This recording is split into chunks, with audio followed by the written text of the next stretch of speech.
Hello friends, તો આજે એટલું મસ્ત વાતાવરણ હતું કે અમે પાછળ નીકળી ગયા ફરવા માટે. તો અમે જતા છે ડાંગ. રસ્તામાં શિવઘાટ હતો, બહુ જ સરસ હતો. એની ઓપોઝિટ સાઈડ એટલું મસ્ત વેધર હતું કે વાત જ જવા દો. તમે આપણે ઊભા જ રહી જઈએ કશે એવું લાગે, એટલું સરસ વાતાવરણ. એમ ઠંડુ ઠંડુ મસ્ત વરસાદ આવે અને પહોંચી ગયા અમે પાંડવ ગુફા.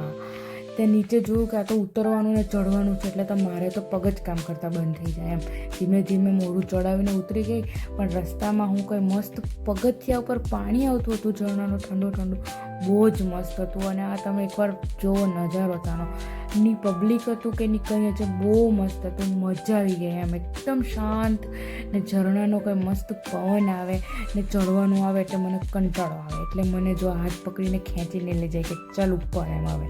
તો જેમ તેમ મેં તો ઉપર ચડી ગઈ ને ઉપર જઈને જોયું તો આ લોકો તો પીવા લાગેલા ચાય, ને મેં પછી મસ્ત ગરમ ગરમ મેગી લીધી ને ખાઈ લીધી. આ લોકોએ મકાઈ ખાધી, હજુ નહીં ધરાયા તો કાકડી ખાવા લાગ્યા, કેમ કે અમને ખાવા બહુ જોઈએ. તો ફાઇનલી અમે પહોંચી ગયા હોટલમાં. ત્યાં બેઠીને થોડી વાતો કરીને આ હોટલવાળાએ ગેમ રમવા આપી દીધી. તે ગેમ રમી પાડી ને સિઝલિંગ બ્રાઉની ખાઈને હોટલને કહી દીધું બાય બાય. તો અમે જઈએ છીએ હવે ઘરે. મળીશું બીજા બ્લોગમાં. તમને ગમ્યું હોય તો લાઇક, શેર અને સબસ્ક્રાઈબ કરી દેજો. Thank you, bye bye, C you soon.